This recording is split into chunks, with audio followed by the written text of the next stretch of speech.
Hello, this is a getting started video for your new Ropeless Fisher offshore system. And so in this first part here, I want to go over the components that your system will come in and what you should be looking for in your incoming inspection. Certainly check the components that you receive against the shipping list and make sure everything is completed. So the components that you get are the ARC1 acoustic releases, a number of them. They should be indicated here with a Fisher or owner identifier. This will be the same on all of them. And then there is a serial number, which you will also find referred to as a PIN number. Later on, you'll find out.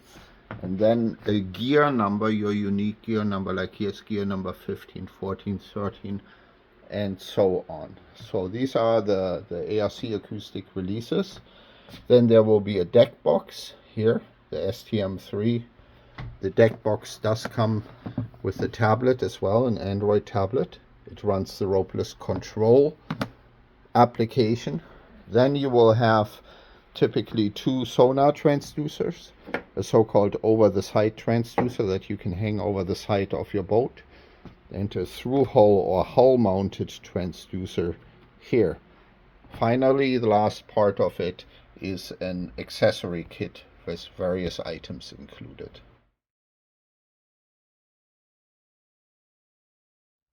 As part of your incoming inspections on the ARC, you should check that they are all active. They are shipped with a battery installed.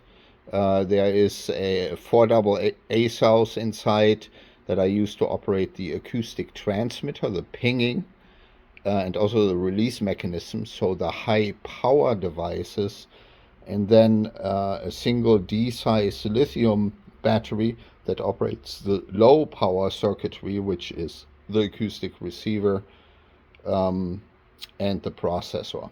And to see if an ARC is active, just put some noise here on the sonar transducer. I'll just tap against it here, and you should see a blinking LED.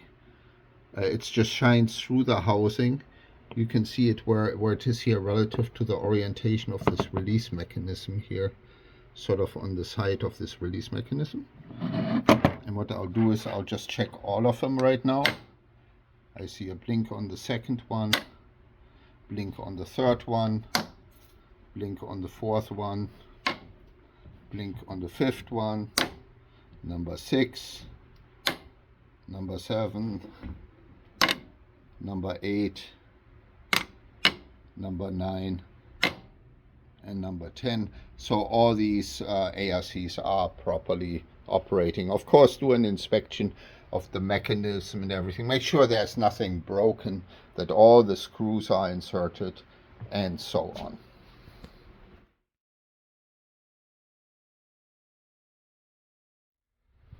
Okay, one of your first steps is you need to have a gear list. Now, when you first time get ARCs from us, then here at Desert Star, we will have already made a gear list, and there's 20 units in here right now.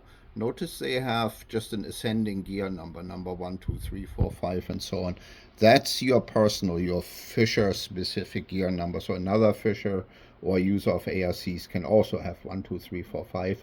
And they are just distinguished by the username. And the username that we program in per factory is STM3. That's the name of the deck box, plus its serial number 10105. And there's ways for you, if you have a little bit of knowledge about emails, Gmails, and that kind of stuff, that you can change it to something that suits you more. So here is your gear list. Now we're going to go into how you actually make it a gear list. And you have to look for 2 items on the ARC. One is the serial number, which is also used as a secret PIN number. So it's on this label here. Eventually you may want to remove the label so nobody can get at your PIN numbers, because they can raise your equipment with that, and you may not want that if there's a poaching risk.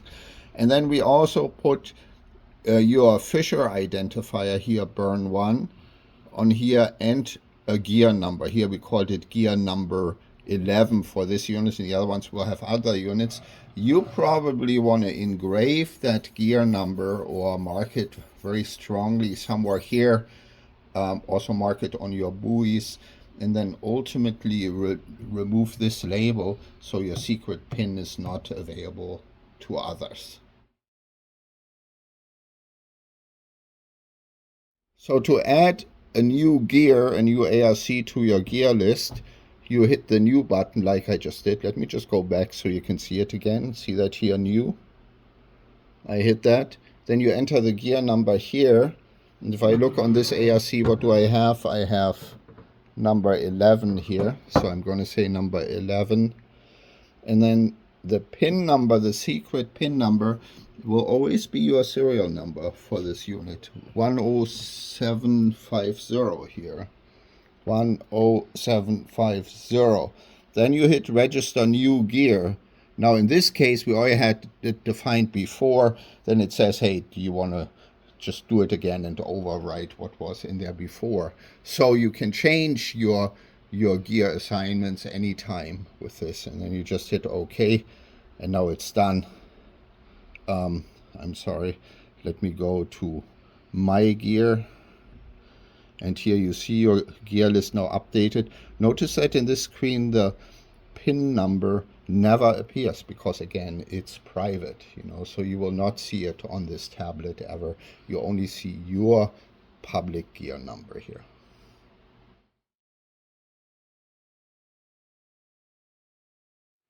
So let's take a look how you link your tablet to your deck box. So the two of them are linked by Bluetooth, and it can have a range of 10, 20, 30 meters, although if you have a boat with a steel or aluminum hull, maybe you have a hard time getting through your cabin to the outside. But in general, these will probably be pretty close together somewhere on the bridge of your vessel there. So you simply start the Ropeless control app like so, and if I now, because we configured everything at Desert Star, if I switch the deck box on so it starts blinking, it says testing communication with deck box. Notice the red field at the top, and now it turned orange. So that means that the connection with the deck box is properly established. All right. Now, one thing we didn't do right now is like pair the Bluetooth device, pair this tablet to the deck box. It's already done by Desert Star, but if you have to do it again for whatever reason, you hit this hamburger here. You can now scan for devices that exist. You have to wait until the little spinning wait symbol there stops. And then you get a device list here, and you see all the Bluetooth devices. Now, right now, this STM3 doesn't show up because we're already linked to it. But if we were not linked to it, then you would just look through here and you would find a device that says STM3 serial number 10105. That would be your deck box, and you would click on that.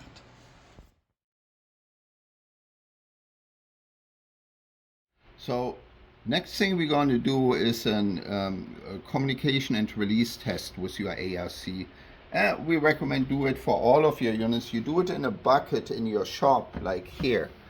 And in this case here, I'm testing now the ARC that's gear number 11. I actually don't even have to know this serial number or pin anymore because we already made our gear list. Right?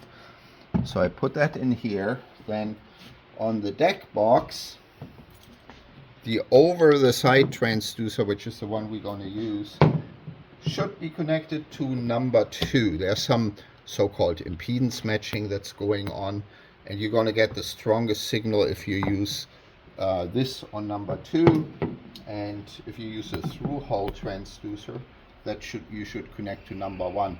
If you reverse it, it actually still works maybe just not quite the same acoustic range. So this is the recommended method. You might also want to hear if you can hear a little clicking here. I don't know if that'll come through on the video, but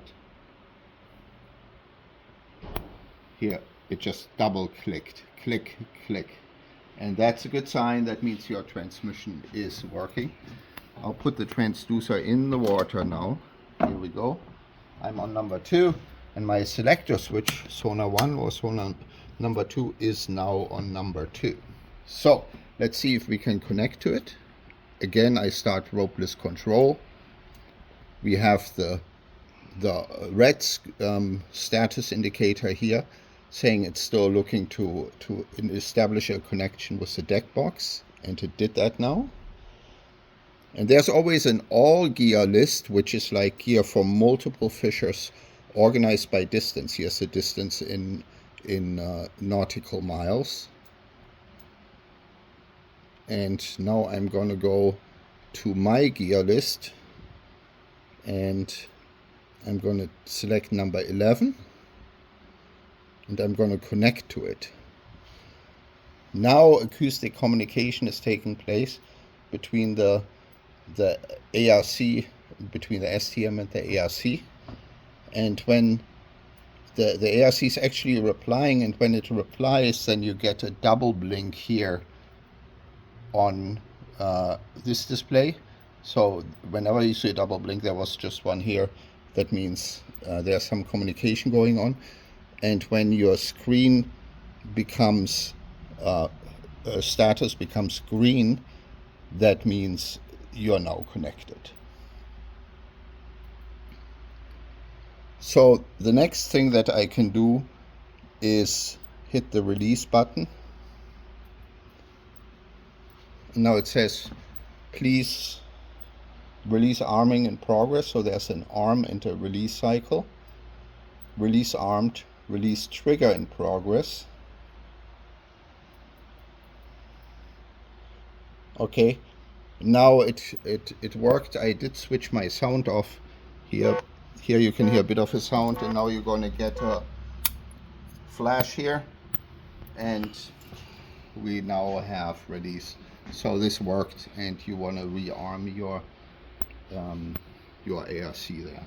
You know, I should also point out you get some status information. Here's a distance. We're in the bucket, so it's 0 meters away. You would have a longer distance when you test it in a harbor or something. Battery voltage, those are your 4 AA cells. Again, they power the acoustic transmitter and the release mechanism. So you want to check that they are sort of like a fresh battery is close to 6 volts because of 4 AAs. And then if they are getting down into the 4 volt range, you really need to replace them. Finally, the release voltage is a boosted voltage that's derived from the battery voltage, and that should go at least to 27 volts, typically 27 to 29 volt range.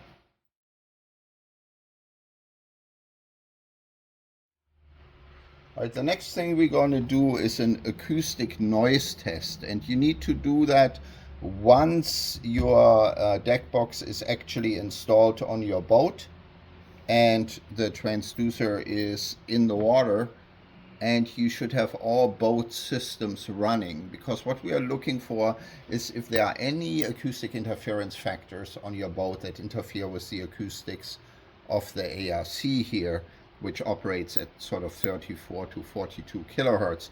One common source of interference are AC inverters. Some AC inverters in particular, if they are modified sine wave rather than true sine wave, they can interfere. So you want to make sure that there's no interference, and if there is, I'll let you know what to do it, how to diagnose it. So you're now on the boat. We're here still in our lab. Your transducer is in the water. Here, so this would be like hanging over the side of your boat probably. STM is on. I'll start ropeless control. And again, we are waiting until the communication with the deck box is established.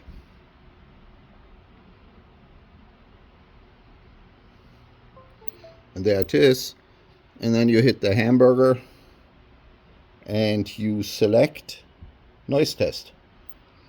Now you get this graph here. I have a start, end, and exit. Notice I also have a threshold level. I can set detection threshold. I'll hit start.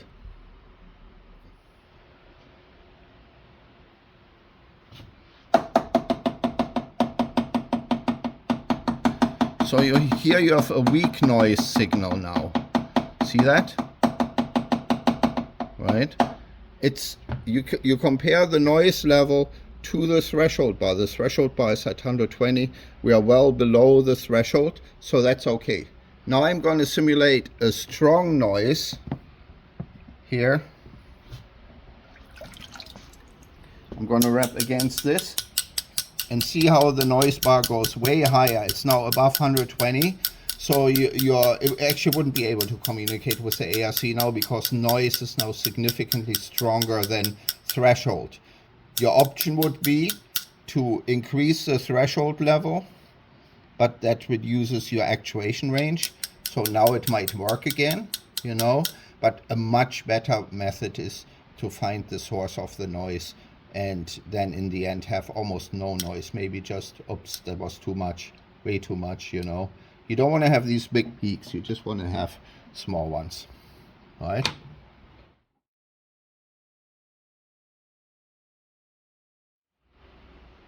Okay, so there's really two types of noises. One of them is acoustic noises that come out of the water, noise that's in the water, ambient noise. That can be, for example, biological noise, oftentimes something called snapping shrimp, which makes a crackling type noise.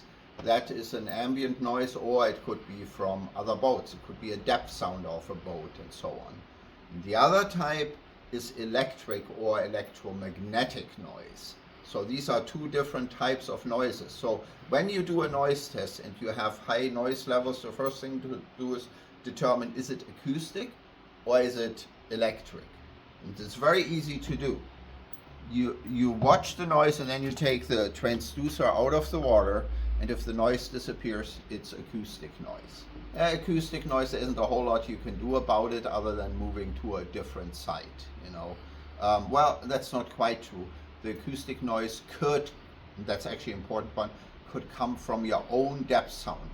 In particular, if you have a depth sounder that's like a 50 kilohertz depth sounder that is quite close to the operating frequency of the ARC at 34 to 42. So switch it off, see if the noise goes away. If you have a problem with depth sounder noise, one thing to do is to keep separation between your depth sounder transducer and the ARC transducer.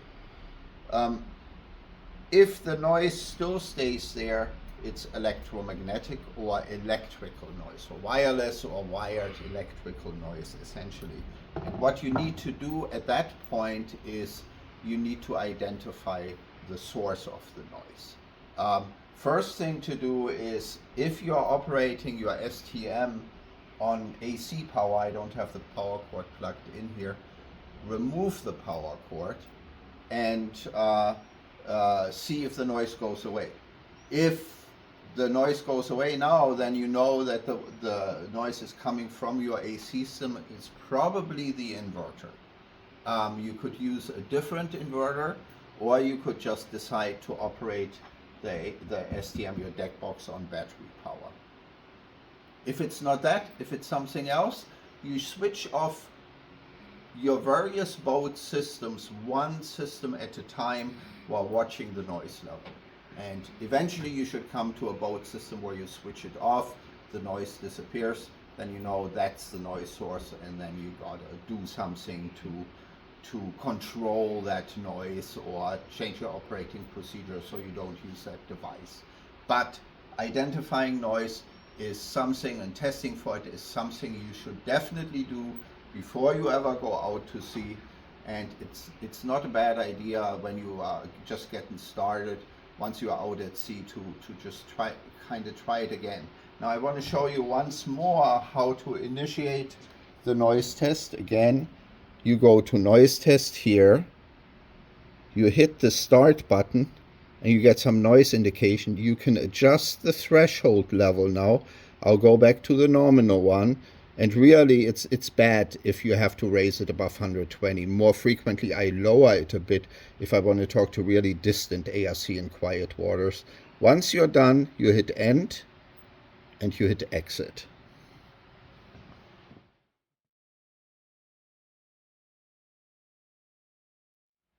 All right, so now let's see how to actually set some gear. Right now I'm on the all gear screen and I'm going to go to my gear.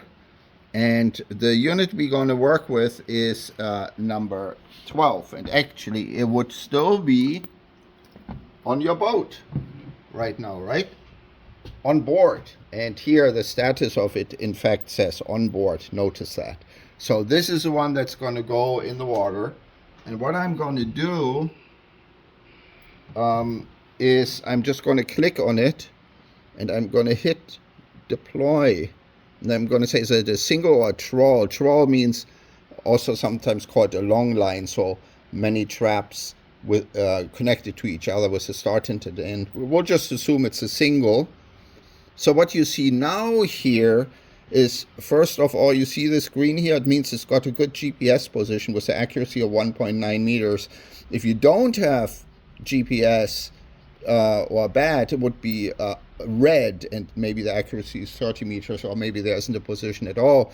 If there isn't a position at all, it could be that you are on a metal hulled boat and it doesn't get a GPS signal. You may have to step outside to do this. So you're getting ready to deploy it.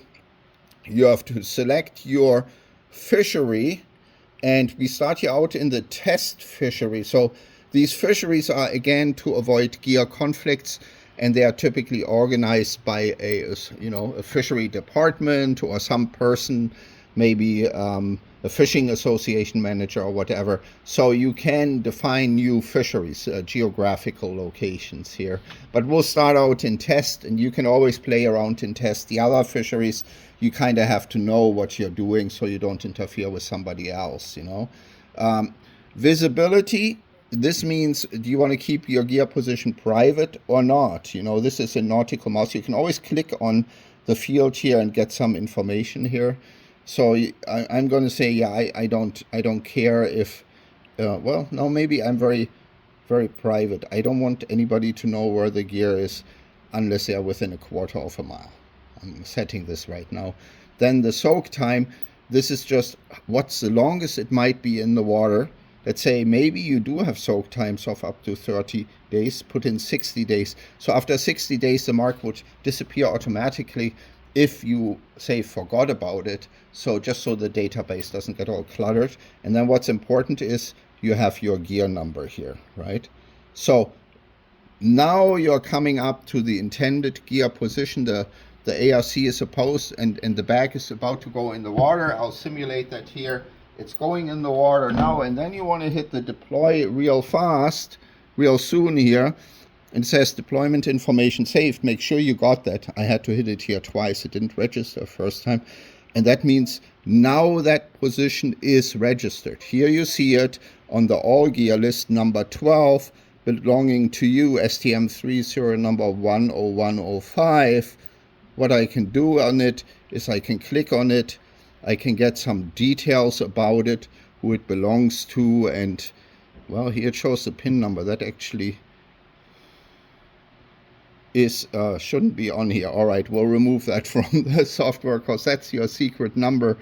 You shouldn't be able to see that. I'll have to see, actually, let me try it for somebody else's. Hopefully it doesn't show their PIN number. Oh, okay, it only shows your own PIN number. So that's okay, I suppose, So let's go in there, details. Here's your own PIN number in case you forgot it. And now you can say, all right, let me see this on a map, satellite. And here you can see, there it is, this green marker, right? And it's right next to our blue dot. Yeah, this is where the Desert Star office is. And you can get a little bit of information here. Gear 12 from Fisher, so-and-so at this location.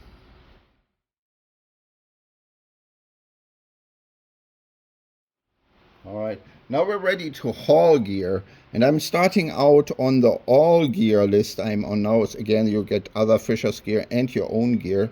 Our own gear right now is exactly where we are, but I want to show you what it would look like if we were some distance away, like this one, Oceaneer 63. Their gear number 1 is 16.27 miles away. And I can go details, then I can go map. And now we get the blue line indicating the course that you need to go to get towards that gear. So we are where the blue dot is here. And this is 16.272 nautical miles away. And your heading should be 135 degree. And you can just follow it until you get close. Now let's assume we are close. We're going back to our own gear. You can, well, we can go to details, but I think I can connect also right away. Now again, it says sending packet number 1. There are always 2 acoustic packets, so it's trying to establish the connection. Typically, you would go into this mode when you're, once you're done servicing the last trap and you're going to this one, right? Put it in that mode so that you get the connection as early as possible as you are approaching it, so you're not wasting time, So now we have here the connection established. And then once we have the connection, and it should also show us here our ranging distance and battery voltage. I don't know why it doesn't right now. There's still some quirkiness with the software, but you should generally see here distance and voltages here. And then once you are there, you just initiate the release sequence. And let me turn the sound up a bit. Where's my sound?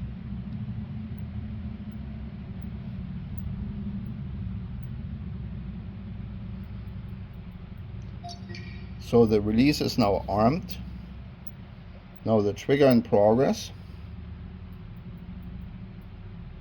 Okay, and as soon as you see that, that means there's trigger acknowledge, and 10 seconds after that, the wire burns. Now on this counter that I had here, it also reached 0 at the same time, but based on what your distance was, which is converted to depth or interpreted as depth, the countdown will be longer, because we know that the gear tends to come up at a speed of about 1 fathom per second. And by the way, right now we do see our status indicator, our distances and voltages and so on. So if you have a snag and you're right on top of it, you might see, oh, my distance isn't getting less. And so that means that no, actually, in most bags, the acoustic stays on the seafloor, so the distance wouldn't get less, But you have a distance indicator available there, So now you are getting the gear out of the water. And I'll do that now here. I just took it out of the water, right? What you should do now is you should go back to your list, your gear list, and see how number 12 it says released, but it's not been hauled yet. Oops, actually it's the other one where I have to do that action here. So hauled means, yeah, I actually got it out of the water, because you could have released it, but there was a snag, so you never hauled it. So if I do hauled, are you sure? This disappears from the all gear list, and then in here it says now, rather than saying released before it, now it says on board again.